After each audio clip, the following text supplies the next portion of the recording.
is really the ultimate experience. It's a culmination of so much hard work.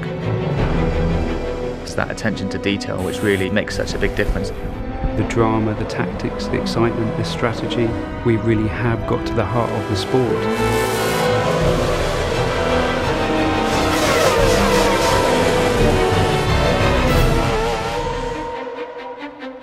We've had 2 really successful games launched already now for Formula 1. When you're evaluating what to do in the next instalment, you really want to improve on everything that's there. The aim for the 2012 game is to make more of a complete F1 experience. At the start of the game now we've got the Young Drivers Test. It's a real test that exists in real life. It's set in Abu Dhabi in 2011, and you get a chance to drive either the Red Bull, the Ferrari or the McLaren.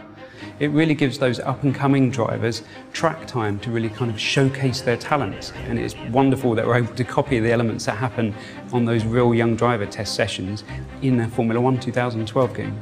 I remember my first test was with Red Bull Racing at the end of 2007, and even 3 years later, the people who ran me at the test still remember the job that you did, so the first impression really is important. People still talk about the first time Lewis tested at Silverstone for McLaren, and so it is a hugely important day for a racing driver. I think Codemasters have done a super job giving regular people a proper insight into what a Grand Prix car is like. The hot lap videos, you see these kind of things on TV all the time, and we're using Anthony Davidson, an ex-Formula 1 driver. And he's really just directing you on what makes a good lap. So he'll be pointing out the braking points, the things you should be watching out for. If it's a double apex, the sort of line you should be taking. This is kind of just giving you that fundamental information that you need in order to get to a new circuit, understand it very quickly and enjoy the most from it.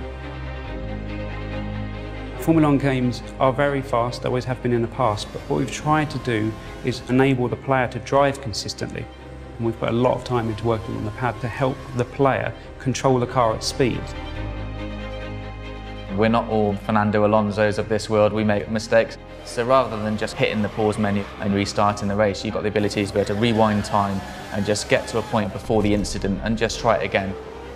Certainly for the novices, in terms of learning racing lines and avoiding incidents, they're a really useful tool.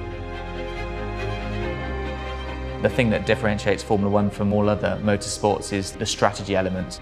Being able to make the right call at the right time. You might not be the quickest driver, you might not have the quickest car, but you can balance the elements. You've got fuel mixtures you can dial up and dial down. You've got different pit stops. Do you stop twice? Do you try and run longer? It's a thinking man's racing game.